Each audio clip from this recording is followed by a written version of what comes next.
समय के अनुसार सती मैया जलकर भस्म हुई और पार्वती का जन्म हो गया। पार्वती माता जब जन्मी तो देवऋषि नारद ने कह दिया इसका जो पति होगा वो भस्मी रमाने वाला, जटाजूट बांधने वाला। तो पार्वती जी की माता जी मैनावती ने कह दिया मैं बेटी नहीं ब्याहूंगी, मुझे शादी नहीं करनी, मैं विवाह नहीं करनी। नारद जी ने कह दिया अगर एक काम हो सकता है, यदि पार्वती शिव की आराधना करे तो इसको पति के रूप में मिल जाए। बस गंगा समझ गई, जो गंगा इतने समय से शंकर को अपना बनाने का प्रयास कर रही थी, अब उसने और अच्छा मन पक्का बना लिया कि अब तो कुछ भी हो जाए शंकर को अपना बनाना। वो भी तप में लीन हो गई, पार्वती भी तप में लीन हो गई। एक दिन माता पार्वती को मालूम पड़ा कि मेरी बड़ी बहन गंगा शंकर को अपना बनाना चाहती है, अब करूं तो करूं क्या। तो पार्वती जी ने विचार करा अब शिव अगर पति बनेंगे तो एक के ही बनेंगे, या तो गंगा के बने या मेरे बने, क्या करा जाए। तभी माता पार्वती जी ने चाल चली, आज अपनी सहेली को बुलाया और बुलाकर कहा सुन तो, मैंने सुना है कोई संत निकल के जाए तो उसके ऊपर पानी का लोटा भर के फेंक दे, उससे क्या होता है। अरे मैंने सुना है अगर संत निकल कर जाएं तो उनके ऊपर लोटा भर के पानी डाल दो तो संत प्रसन्न हो जाते हैं, और संत प्रसन्न होते हैं जो वर मांगो वो मिल जाता है। गंगा जी ने कान लगा के सुन लिया। गंगा तप करती थी, साधना करती थी, सब कुछ करा गंगा ने, बस एक ही काम गड़बड़ कर गई कि उसने कान लगा के सुन लिया। आपसे भी निवेदन, आप उपास अच्छा करती हो, व्रत करती हो, साधना करती हो, दान करती हो, पुण्य करती हो, सत्कर्म करती हो, पर निवेदन इतना सा है कि ये कान की जो बीमारी है इससे थोड़ा सा दूर हो जाए। बोलो हर हर।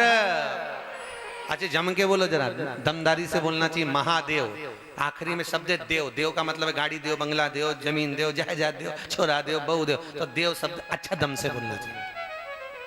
सारे देवी देवता अपनी अपनी जगह पर बैठते हैं, वो अपनी जगह है, पर शंकर भगवान सबसे ऊपर बैठते हैं कैलाश पर। जो ऊंचा बैठता है वो ऊंचा सुनता है। तुम धीरे से बोलोगे महादेव तो उन्हें को सुनाई नहीं देगा, जरा दमदारी से बैठना बोलेगा ऊपर बैठा है बहुत। कोई पानी की टंकी पे खड़ा और तुम नीचे से बोल रहे भेरू भेरू, तो भेरू उतर रहा है क्या। जम के बोलना पड़ेगा ए भेरू, तब वो नीचे उतरेगा।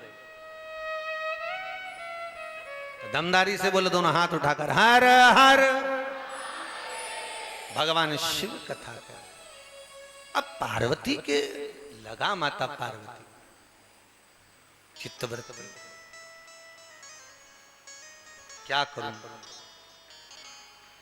शिव को गंगा भी बहुत चाह रही है और पार्वती। अब गंगा जी के मन में ये भाव आ गया, बस एक गलती माता गंगा से हो गई कि गंगा जी ने क्या लगा लिया, जम के बोलो कान लगा। बस आपसे निवेदन है आप भी थोड़ा सतर्क रहना, भजन करो, स्मरण करो, पुण्य करो, नाम जाप करो, नाम कीर्तन करो, पर ये कानों को थोड़ा कंट्रोल में।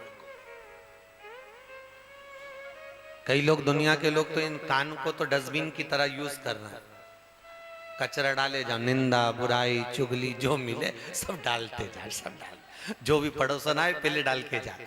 तो लिख दो ना कान के ऊपर डस्टबिन, नीचे लिख दो यूज मी। मेरा कान नहीं है, कचरे का डब्बा है, जो लाओ सब कूड़ते चले जाओ। क्या करोगे, शंकर का।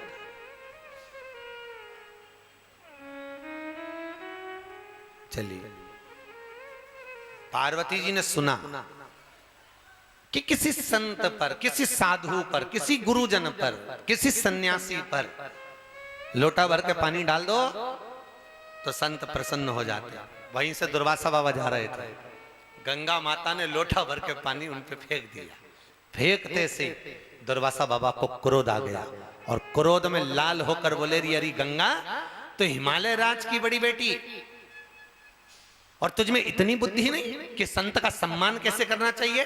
तूने संत का अपमान करा है गंगा, मैं तुझे श्राप देता हूं कि तू स्त्री के शरीर को छोड़कर जल के रूप में बहे, पानी। ये मेरा श्राप है तुझे, मैं तुझे श्राप देता हूं, स्त्री के तात्विक शरीर को छोड़कर तो जल के रूप में बहेगी।